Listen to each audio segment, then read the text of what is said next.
Leah here with Transition Dietitian, just recapping my community dissertation, and I figured what better place to do it than in my office. So I'm just going to give you guys a list of some activities that I did, or some of the assignments that I had, and what you can do to better prepare for yourselves in your undergrad and how you're going to do awesome in your internship. So here are some assignments that I had.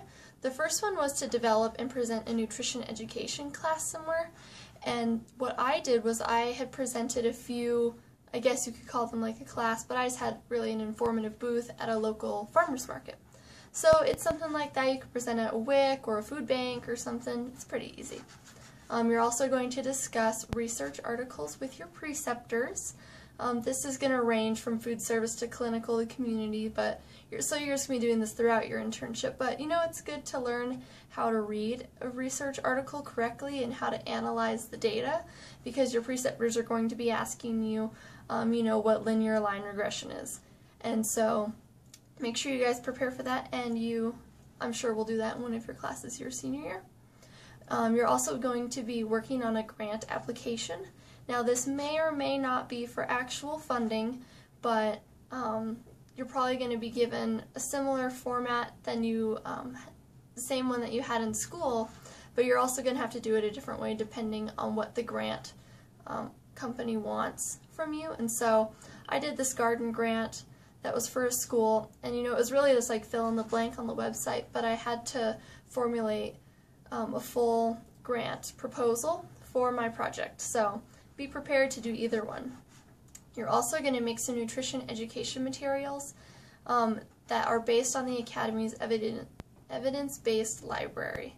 And you know, this is really just research that has been proven with science and that we know is correct. So if you guys haven't checked out the evidence library on the Academy's website, I would strongly suggest you go check that out. It's great for projects and assignments.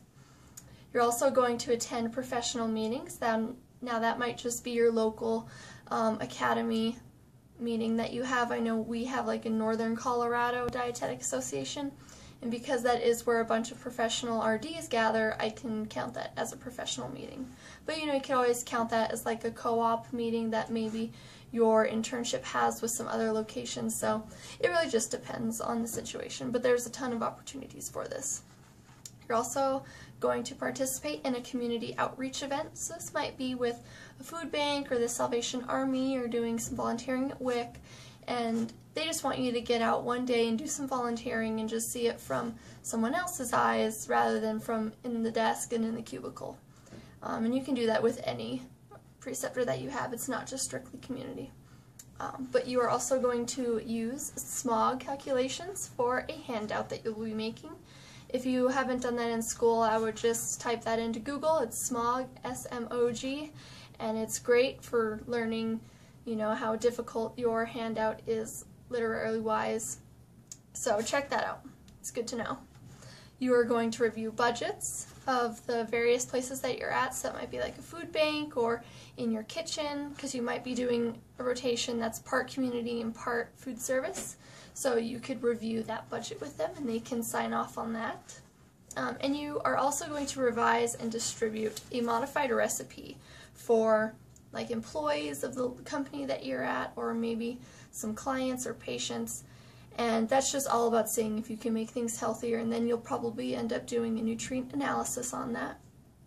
But yeah, so for community, that's really about all you're going to be doing, and you kind of get to use your creative side rather than clinical, where it's very mathematical and you know, there's a right way and a wrong way to do things. So I hope that you guys are doing well in your undergrads and you are getting fully prepared for your internships.